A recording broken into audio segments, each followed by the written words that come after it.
Pengertian sistem limfatik. Sistem limfatik merupakan suatu sistem yang berperan dalam menghasilkan imunitas atau kekebalan tubuh. Nah, untuk sistem limfatik juga merupakan sistem sirkulasi sekunder yang berfungsi mengalirkan limfa atau getah bening ke seluruh tubuh. Getah bening merupakan benteng pertahanan bagi tubuh. Nah, mengapa sistem limfatik disebut dengan sistem sirkulasi sekunder? Karena pastinya dalam tubuh manusia ada dua sistem. Yang pertama adalah sistem primer, yaitu sistem sirkulasi kardiovaskuler, dan kedua adalah sistem sekunder, yaitu sistem limfatik. Fungsi sistem limfatik atau yang biasa dikenal dengan istilah 3M, yaitu mengalirkan, mengangkut, dan menghasilkan. Yang pertama, mengalirkan sisa cairan interstisial, yaitu pembuluh limfa mengalirkan kelebihan cairan interstisial dari ruang antar sel pada jaringan dan mengembalikannya ke dalam pembuluh darah. Yang kedua adalah mengangkut lipid, di mana pembuluh limfa mengangkut lipid dan vitamin yang larut dalam lipid seperti vitamin A, D, E, dan K yang diserap oleh saluran gastrointestinal ke dalam darah. Lalu yang ketiga adalah menghasilkan respon imun, di mana jaringan limfatik mengalami respon spesifik terhadap mikroba tertentu atau sel-sel yang abnormal.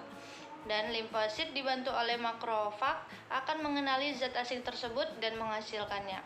Jadi, jika ada benda asing yang masuk ke dalam tubuh kita, maka sudah menjadi tugas sistem limfatik untuk menghadangnya dan menghancurkannya. Selanjutnya adalah anatomi sistem limfatik. Yang pertama ada cairan limfa. Cairan limfa atau juga dikenal dengan cairan getah bening. Cairan ini terdapat pada pembuluh darah limfa. Yang kedua ada pembuluh limfa dan kapiler limfa. Diameter kapiler limfa lebih besar dari kapiler darah dan hanya ada satu arah aliran.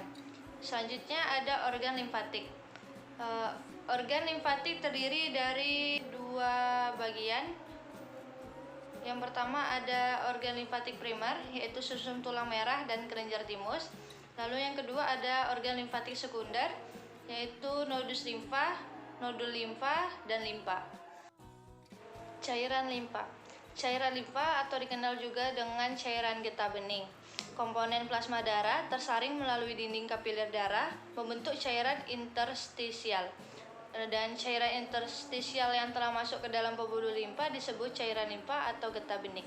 Perbedaan utama antara interstisial dan getah bening terletak pada lokasi penempatannya. Selanjutnya adalah pembuluh limfa. Seperti yang bisa kita lihat, di samping adalah contoh gambar pembuluh limfa. Pembuluh limfa ini merupakan muara kapiler limfa dan menyerupai vena kecil, hanya saja dindingnya lebih tipis, yaitu 3 lapis, dan katupnya lebih banyak. Yang fungsi dari katup tersebut pada lumen yang mencegah cairan limfa atau getah bening kembali ke jaringan. Pembuluh limfa terdapat di seluruh bagian tubuh kecuali jaringan aspakuler, yaitu jaringan kartilago, epidermis, dan kornea mata. Dan jaringan sistem syaraf pusat, sebagian limfa, dan sumsum tulang. Selanjutnya ada trunkus limfatik. Trunkus limfatik ini merupakan muara kapiler limfa yang terdiri atas trunkus jugularis, trunkus subclavia, trunkus brachomediastinalis, dan trunkus interstinalis, serta trunkus lumbalis. Trunkus ini memiliki nama yang berbeda sesuai dengan tempatnya. Selanjutnya adalah ductus lymphaticus, yaitu merupakan muara trunkus limfatik yang fungsinya untuk mengembalikan limfa ke sirkulasi vena. Terdiri atas ductus lymphaticus dextra, yaitu daerah kepala, leher bagian kanan, dada kanan, lengan kanan, jantung, dan paru-paru yang terkumpul dalam pembuluh limfa.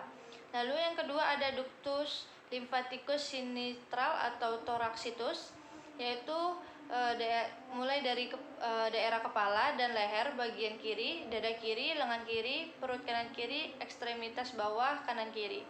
Seperti yang bisa teman-teman lihat semua. Selanjutnya ada kapiler limfa. Adalah pembuluh limfa kecil yang merupakan tempat pertama dari jaringan limfa. Tubulus yang terdapat di sepanjang jaringan kapiler kecuali di dalam sumsum tulang merah dan susunan saraf pusat. Organ limfatik primer. Yang pertama ada sumsum tulang merah. terdapat di tulang pipi dan epifise tulang pipa pada orang dewasa. Sumsum tulang merah merupakan tempat terbentuknya limfosit. Selanjutnya ada kelenjar timus. Kelenjar timus adalah organ berlobus ganda yang terletak pada dada bagian atas di antara paru-paru. Dan timus tumbuh selama masa kanak-kanak dan mencapai ukuran maksimum 40 gram pada masa pubertas. Pada orang dewasa, timus mengalami atrofi dan hampir tidak berfungsi. Dan fungsi kelenjar timus adalah untuk mempercepat pendewasaan limfosit. Selanjutnya ada organ limfatik sekunder. Yang pertama, nodus limfa atau yang dikenal dengan buku limfa. Adalah badan yang berbentuk lonjong atau seperti kacang yang berukuran kecil yang terdapat di sepanjang pembuluh limfa. Nodus limfa melimpah pada daerah di mana pembuluh limfa bergabung membentuk batang, terutama pada ingwen atau selangkangan, aksiler, ketiak, dan daerah kelenjar atau kelenjar mamai atau payudara. Teman-teman bisa lihat ada bulatan yang berwarna hijau, itu adalah nodus limfa. Selanjutnya ada nodul limfa atau dikenal dengan tonsil. Tonsil atau amandel adalah kelenjar getah bening yang terletak di kedua sisi tenggorokan bagian belakang. Nah, tonsil termasuk bagian dari sistem kekebalan tubuh yang berfungsi untuk melawan kuman dan virus penyebab penyakit. Namun, tonsil juga bisa terinfeksi sehingga memicu nyeri dan pembengkakan. Selanjutnya adalah limfa. Organ ini berukuran panjang 12 cm. Limfa adalah organ limfa terbesar. Limfa terletak di bagian kiri tubuh di antara diafragma dan lambung. Seperti organ limfa lainnya, limfa dikelilingi oleh kapsul yang perpanjangannya termasuk trabekula. Fungsi limfa diantaranya adalah membentuk sel darah merah, memisahkan erosit mati dari sirkulasi darah, menghasilkan limfosit dan antibodi, dan menghancurkan leukosit dan trombosit. Adalah gangguan pada sistem limfatik. Salah satu contohnya adalah infeksi. Infeksi yang diakibatkan oleh virus, bakteri, jamur, dan parasit dapat memicu perlawanan dari sistem kekebalan tubuh, termasuk kelenjar getah bening. Kondisi ini bisa menyebabkan peradangan kelenjar getah bening atau limfadenitis. Gejala yang muncul akibat limfadenitis bervariasi, tergantung penyebab dan lokasi terjadinya infeksi. Ketika terjadi infeksi, kelenjar getah bening biasanya akan mengalami pembekakan. Kedua, ada kanker. Limfoma merupakan kanker kelenjar getah bening yang terjadi ketika sel limfosit tumbuh dan berkembang secara tidak terkendali. Kanker pada sistem limfosit bisa membuat sel-sel limfosit tidak berfungsi dengan baik dan mengganggu kelancaran aliran cairan getah bening pada pembuluh kelenjar limfatik. Selanjutnya ada penyumbatan. Penyumbatan pada sistem limfatik dapat menyebabkan terjadinya pembekakan akibat penumpukan cairan getah bening atau limfedema. Kondisi ini dapat disebabkan oleh terbentuknya jaringan parut pada pembuluh getah bening yang rusak, misalnya karena cedera, radioterapi, atau operasi pengangkatan kelenjar getah bening.